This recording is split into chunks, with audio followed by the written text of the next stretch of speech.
한국형 스테이블 코인의 성공 조건. 입법보다 먼저 규제 인프라를 세워야. K 스테이블 코인의 제도화를 위한 입법 논의가 한창입니다. 그러나 법률 하나로 시장이 열리지는 않습니다. 외환, 조세, 회계, 법인 진입이라는 4개의 규제 기둥이 예측 가능한 형태로 먼저 세워져야 기업과 자본이 비로소 움직입니다. 정부는 2026년 1분기 내에 스테이블 코인 규율 체계를 확립하겠다고 천명했습니다.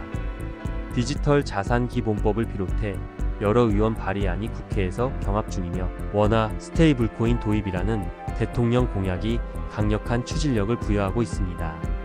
입법의 골든타임이라 불릴 만한 시기입니다.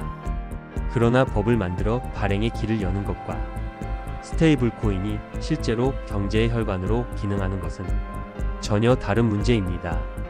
도로 위에 차를 올리려면 신호체계와 교통법규, 주유소와 정비소가 갖추어져 있어야 하듯 스테이블 코인이 작동하려면 기존 규제 인프라가 명확하고 예측 가능한 형태로 정비되어야 합니다. 현재 우리의 규제 환경은 그 어느 것도 준비되어 있지 않습니다.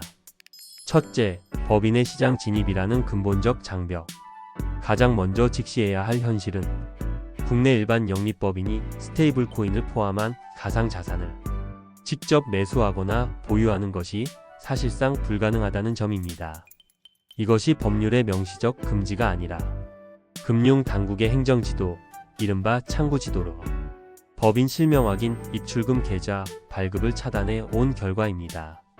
2025년 들어 비영리법인의 매도 거래 허용을 시작으로 상장법인과 전문투자자, 법인에 대한 단계적 완화 로드맵이 가동되고 있으나 일반 법인의 본격적인 참여는 여전히 중장기 과제로 유보되어 있습니다. 기업이 결제와 송금에 자유롭게 활용할 수 없는 스테이블 코인은 아무리 정교하게 설계된 법률로 뒷받침되더라도 반쪽짜리 제도에 머물 수밖에 없습니다. 둘째, 외국환 거래법과의 정합성 부재. 현행 외환 당국은 스테이블 코인을 대외 지급 수단으로 인정하지 않고 있습니다. 그러나 달러 스테이블 코인으로 해외 거래 대금을 결제하는 행위는 외국환 거래법상 은행을 통하지 않은 지급 수령에 해당하여 사전 신고 의무가 발생할 수 있습니다. 문제는 실무적으로 한국은행에 신고를 접수하려 해도 이를 수리할 시스템 자체가 존재하지 않는다는 점입니다. 처벌은 가능하되 합법적 이행의 경로는 닫혀있는 이 모순적 구조는 선의의 기업을 잠재적 법 위반자로 내몰 수 있는 중대한 리스크입니다. 2025년 10월 스테이블 코인을 지급수단에 포함하거나 가상자산 전체를 외환법 체계에 편입하려는 개정안이 발의되었고 기획재정부도 검토에 착수하였으나 디지털 자산기본법과 패키지로 묶여 있어 독자적 처리가 쉽지 않습니다.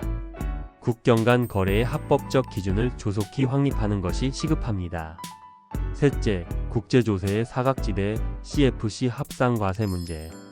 한국 기업이 세부담이 낮은 해외 관할권에 자회사를 설립하고 그곳에서 대량의 달러, 스테이블 코인을 보유하며 운용 수익을 올리는 경우를 상정해보죠. 국제조세 조정에 관한 법률은 특정 외국법인 CFC가 실질적 사업활동 없이 이자, 배당 등 수동소득을 유보할 경우 이를 모회사에 배당한 것으로 간주하여 과세하도록 규정하고 있습니다. 핵심 쟁점은 스테이블 코인의 법적 성격입니다. USDT나 USDC에 내재된 발행사에 대한 상환 청구권이 세무상 외화 채권으로 해석될 경우 해당 자회사의 스테이블 코인 운용 수익은 채권 보유에 따른 수동소득으로 분류되어 CFC 합상과세 대상이 될 수 있습니다. 가상자산 소득 과세 자체가 2027년으로 유예된 현 상황에서 실무적 선례나 유권 해석은 전무합니다.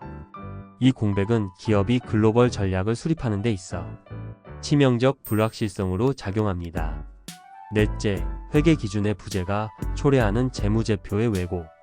현재 가장 심각한 실무적 혼란이 발생하고 있는 영역은 회계입니다.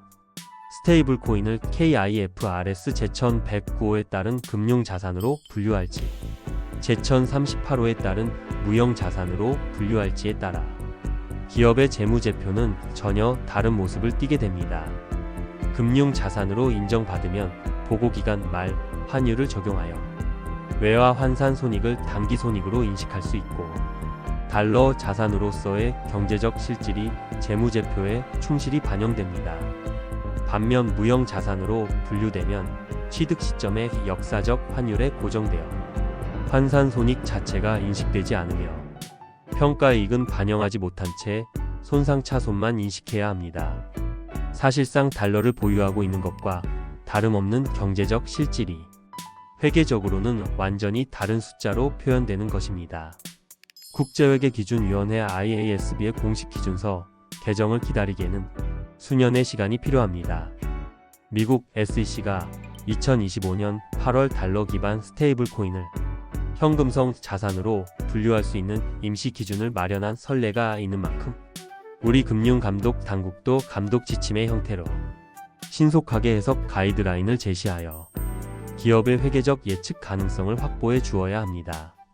제도의 완성은 단일 법률이 아닌 인프라의 유기적 작동에 있습니다. 4가지 규제 인프라의 정비 속도는 제각각입니다.